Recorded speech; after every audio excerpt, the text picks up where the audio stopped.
Well, that's certainly the most sunsets I've ever seen in a Marvel movie. Hope that's not metaphorical.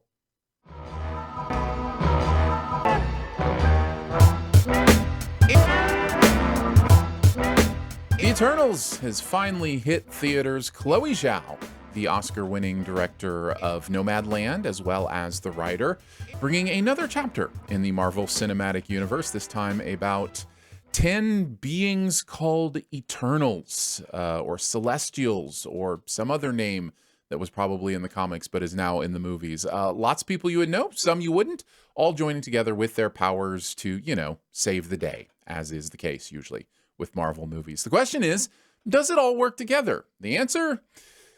No, not really. Let's talk about the good stuff first, though. Chloe Zhao is incredible. I mean, she's got this beautiful eye, these visual expanses, these gorgeous settings. She knows how to capture the inherent beauty and intimacy of a scene in a setting. She's also really good with the human aspect of what it means to exist and live and breathe. She's very contemplative as a director, and lots of that is here. You can feel all that in what she is doing.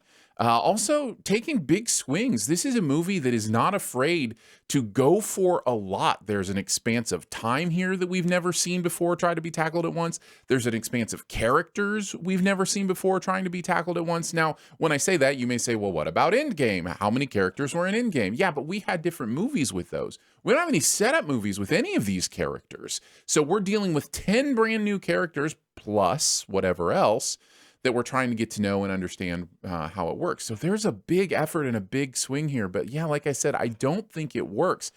Part of the reason is I just don't think it's a match. This isn't to take anything away from Zhao. It's not to take anything away from the MCU. It's just I don't think they go well together. Those big visual, intimate human things that she's good at doesn't really serve what the MCU does well. This was a big idea, and sometimes big ideas, they just don't work. There was too much. There's just too much here, and also it felt like too much was here. I know that's contradictory, but this either needed to be a shorter movie or a longer TV series. And in fact, I'd go with that. I think there are so many stories to tell here, so much to do with these characters for us to really understand them, invest in them, that this needed to be one of those Marvel TV shows. And I know that's a little weird because it's such a big story, but honestly, can you tell much of a difference anymore between the TV and the movies? They're really kind of bleeding those together anyway, and then you could really get more of who these characters were involved. As it is, I felt like I was only getting portions of what was going on and was never really able to grasp what the movie wanted me to know about these characters. Plus, I'll be honest, I don't even think the superhero stuff works in this one. I wasn't really convinced at what made these Eternals any more celestial or eternal than many of the other superheroes that we've seen in the MCU. It just felt like another group of superheroes with different power.